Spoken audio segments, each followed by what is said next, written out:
Guys, gawa ko ng apron ni Kakas.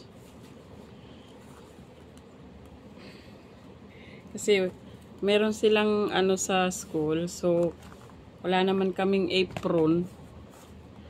Kaya gagawan ko na lang siya ng apron. Meron kasing tela dito na bedsheet na hindi na kailangan. So, gagawan ko siya ng apron.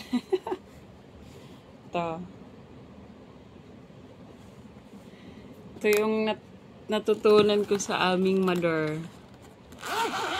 Mahilig magtahi. Dati nga nung stay-in pa ako, kwento na naman ako, no? Tapos hindi naman kayo nagtatanong. Nung stay-in pa ako, gumagawa ako ng mga basahan. Yung tela na pinaggunting-gunting ng maliliit. Ginagawa ko siyang basahan.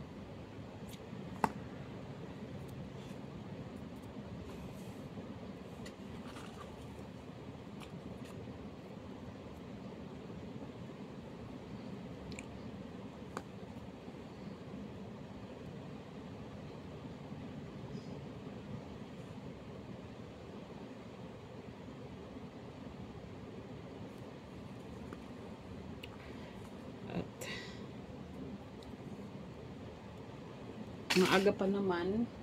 Mas 4 pa lang. Kadarating ko lang din sa trabaho. Sa bahay lang ako today. May time pa naman kaya we will do it. Cute. Mabilisan lang to kasi bukas na nila gagamitin.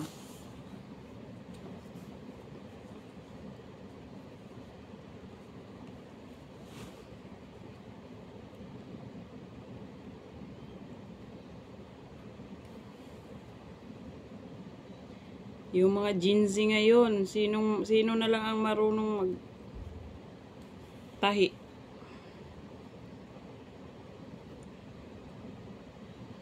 Wala na yata.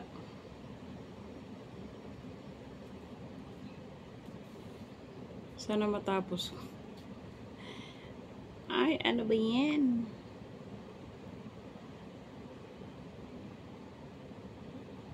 Nabuhol siya.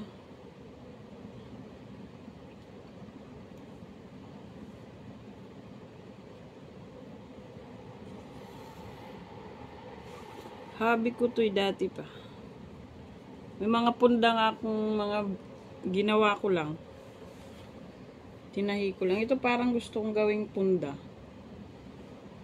Itong ito. Kasi malaki bedsheet. Tapos sayang na pag tinapon. Maganda pa yung tele.